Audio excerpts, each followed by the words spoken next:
अस्सलाम वालेकुम, मेरा नाम डॉक्टर आलिया नसीम है और मैं कंसल्टेंट गायनेकोलॉजिस्ट हूँ दारुल सेहत हॉस्पिटल में। आज हम बात करेंगे रोज़ा और प्रेगनेंसी के हवाले से।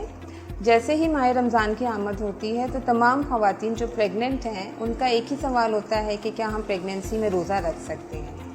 रोज़ा रखना हम सब पे फ़र्ज़ है, लेकिन हमारे मज़हब ने बहुत सारी कंडीशंस में रोज़ा के ऊपर छूट भी दी हुई है और बहुत सारी रियायतें भी दी हुई हैं। जैसे बुज़ुर्ग लोगों में या जो बीमार हैं या जो सफ़र में हैं वो रोज़े को स्किप कर सकते हैं, बाद में रख सकते हैं। इसी तरह से जो प्रेग्नेंट फ़ीमेल्स हैं या फिर वो औरतें जो बच्चों को फ़ीड कराती हैं, जिनको हम लैक्टेटिंग मदर्स कहते हैं, वो अगर चाहें और समझें कि रोज़ा रखने से उनके या उनके बच्चे को कोई प्रॉब्लम नहीं हो रही है तो वो रोज़ा रख सकती हैं। और अगर वो समझती हैं कि रोज़े से उनकी सेहत मुतासिर हो रही है तो वो रोज़े को छोड़ भी सकती हैं।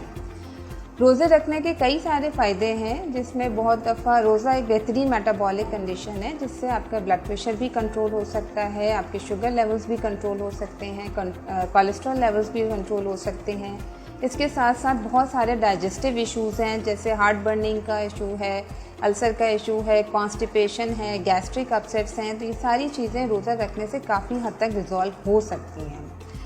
लेकिन रोज़ा रखने के लिए अगर कोई पेशेंट सोचती है कि मैं रोज़ा रख सकती हूँ और मेरे लिए ये बेहतरीन है, तो उसके लिए ज़रूर अपने डॉक्टर से मशवरा करें। उसके लिए उनको बेहतरीन ग़िज़ाएँ लेनी होगी सहर में और अफ्तार में, ताकि उनको प्रॉपर न्यूट्रिशन मिल सके। ऐसा ना हो कि वो किसी डिहाइड्रेशन का या किसी न्यूट्रिशनल डेफिशिएंसी का शिकार हो। तो ऐसे मरीज़ों को ज़रूर चाहिए कि अगर वो रोज़ा रख रही हैं तो सहर के वक्त दूध का इस्तेमाल करना है, दही का इस्तेमाल करना है, अंडे भी ले सकती हैं और जो भी वो मुनासिब समझती हैं।